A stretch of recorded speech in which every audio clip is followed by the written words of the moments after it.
मिलै सात गोरु सुबह सुबह के घरी।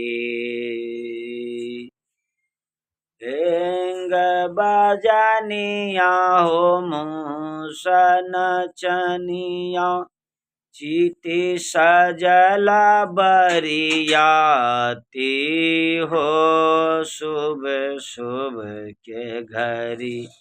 मिलै सतगुरु सुबह सुबह के घरी। ओ मिलै सतगुरु सुबह सुबह के घरी। मिलै सतगुरु सुबह सुबह के घरी। 2 से 2 मिले 4 खिले, 10 से 10 20 मिले, 7 करोड़ खिले। जब जाकर के पूर्ण भक्ति होता है गुरु से मिलने के लिए, 2 से 2 4 नयन मिलते हैं। और जब 2 नयन शीश की, 2 गुरु की, तो 4 मिलते हैं तो 64 खिलते हैं। दोनों की मुखार बिंद से 64 खिलते हैं। 32 दांत गुरु जी की, 32 शीश की, 64 खिलते हैं। और जब बंदगी करते हैं तो 10, 5 इस हाथ की उंगली, 5 इस की, तो 10 और 10 गुरु जी की, 20 मिलते हैं तो 7 करोड़ खिलते हैं। अर्थात 3.5 करोड़ बाल गुरु की शरीर में और 3.5 करोड़ बाल शिष्य की शरीर में। जब पूर्ण तरह से जब भक्ति होते हैं तो सारी बाल कांटो कांटो हो जाते हैं। जब जाकर के पूर्ण भक्ति होते हैं, भक्ति ये है। आजकल तो लोगों, बच्चे जो प्रणाम करते हैं तो सर नीचे, और विद्वान की, बड़े बुजुर्ग की सर ऊपर। एक दूसरे को देखे, एक दूसरे को परखे। आत्मा से आत्मा मिलन जब होते हैं तो दोनों की नेत्र एक जगह हो, नेत्र नेत्र में देखें। ये है बंदगी, ये है प्रणाम। इस तरह करने के लिए सत्संग की जरूरत है, गुरु की जरूरत है। देव भक्ति अलग विषय है, गुरु भक्ति अलग विषय है। संसार में गुरु भक्ति से कोई भक्ति आगे नहीं है। सबका जड़ गुरु भक्ति है। देव भक्ति संसारी सुख आती है और गुरु भक्ति से मुक्ति मिलती है। गुरु भक्ति जिसने जीवन में धारण कर लिए वही महान बने, बहुत ऊंचाई पे गया।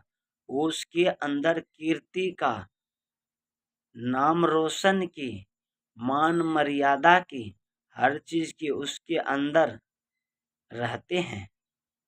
वो परमात्मा से डरते हैं, उसको ईर्षा घृणा से डर लगते हैं।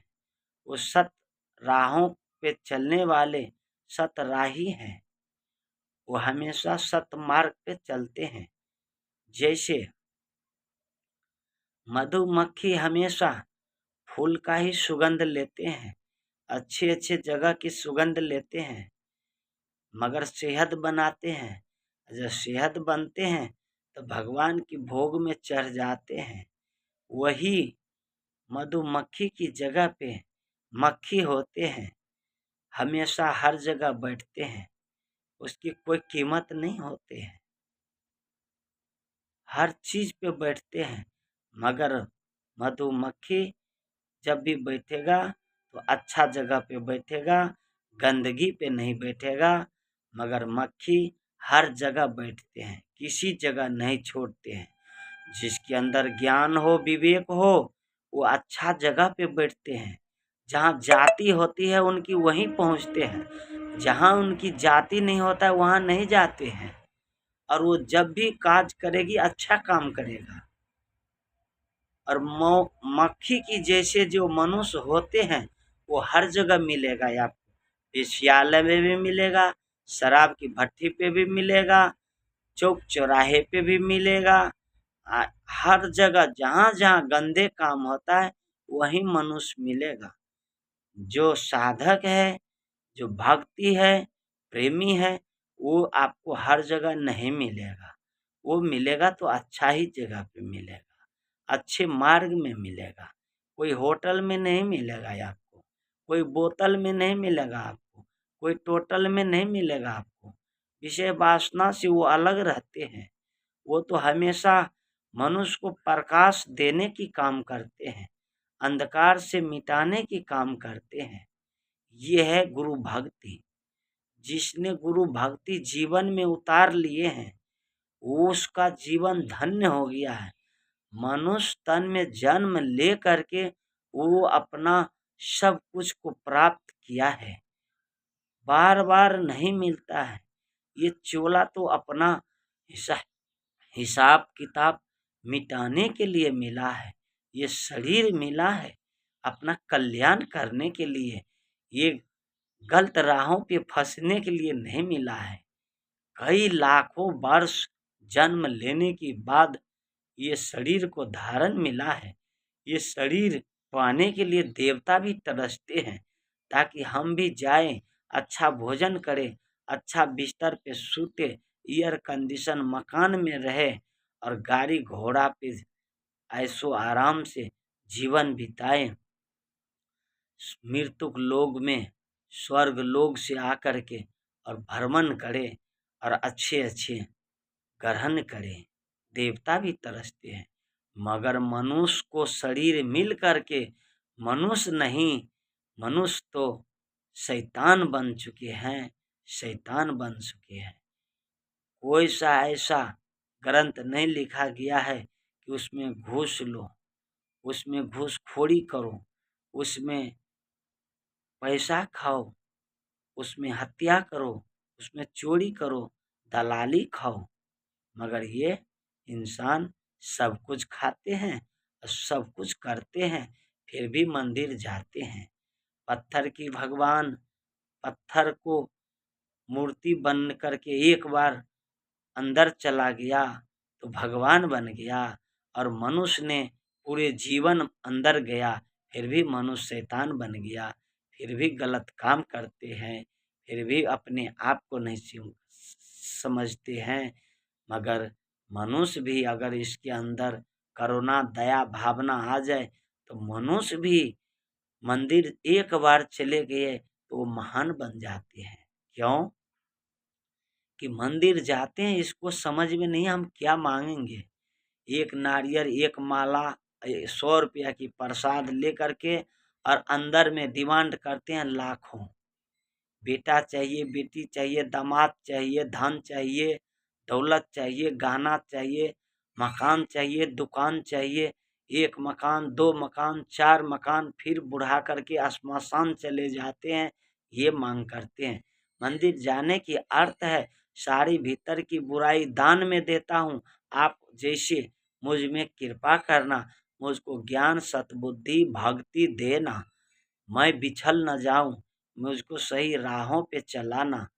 ये मांग होती है मंदिर में जाने के बाद अच्छा जीने के लिए। मगर मांग वहाँ पे और कुछ होते हैं।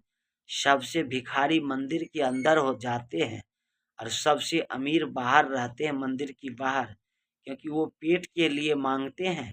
जो मंदिर के अंदर जाते हैं वो अपना दीवांट मांगते हैं, करोड़ों की संपत्ति मांगते हैं।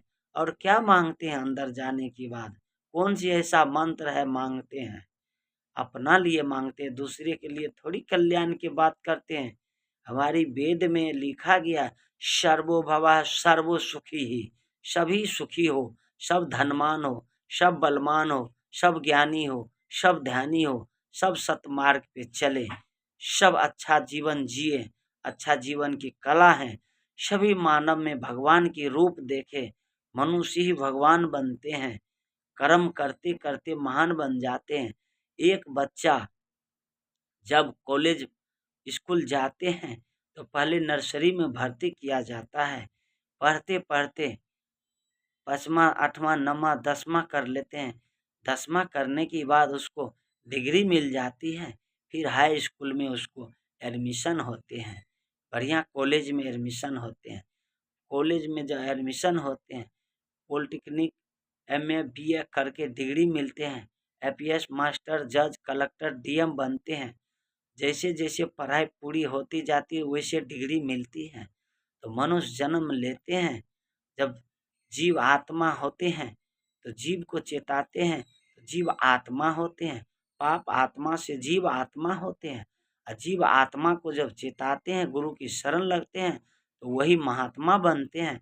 जब ध्यान साधना करते हैं तो वही महात्मा बन करके और सब कुछ को प्राप्त कर लेते हैं। तो वही डिग्री एक दिन परमात्मा बन जाते हैं। तो डिग्री कर्म पे उतरते हैं। परंतु मैं अपना वाणी को विराम देते हुए पुनः आप लोग घर घर में सत्संग सुने, ज्ञान की प्रकाश जलाएं और घर घर में भेजने की काम करें। आगे बढ़ाएं सत्संग को। सुखद सत्संग और भरतदास के नाम से चैनल अपना यूट्यूब सर्च करें और घर घर में कल्याण करने की ही बात करें। कोई छात्र छात्री जो पढ़ते लिखते हो वो वैराग संन्यास की जैसे पढ़े और माता पिता के नाम रोशन करे। माता को मम्मी न कहे, पिता को पिता जी कहे, पापा न कहे, पिता जी कहे, माता जी कहे, जी लगाए। तुम्हारा सबसे बड़ा भगवान माता पिता गुरु है। इससे बड़ा इस संसार में कोई भगवान नहीं है। अगर मानते हो तो तू अपना भ्रम में हो, अंधकार में हो। जड़ चेतन की तुमको ज्ञान नहीं है। जड़ में भगवान नहीं होते हैं, जड़ सुविधा होते हैं, चेतन भगवान की रूप होते हैं। चेतन से बड़ा कोई भगवान नहीं है। ढूंढना है भगवान, अपना माता पिता गुरु में भगवान ढूंढो और तुमको कहीं नहीं मिलेगा। जब इसमें श्रद्धा पूर्ण देखोगे तब जाकर के हर जगह तुमको भगवान नजर आएगा। जैसे संसार को देखने के लिए लाल चाहिए तो आंख से लाल नहीं देखा सकता है। एक लाल चश्मा आता है तो पूरे संसार लाल दिखाई देगा। जिस दिन भक्ति अपना जीवन पे उतारोगे उस दिन संसार में हर जीव में भगवान दिखाई देगा। पुनः मैं अपना वाणी को विराम देते हुए साहिब बंदगी साहिब बंदगी साहिब बंदगी।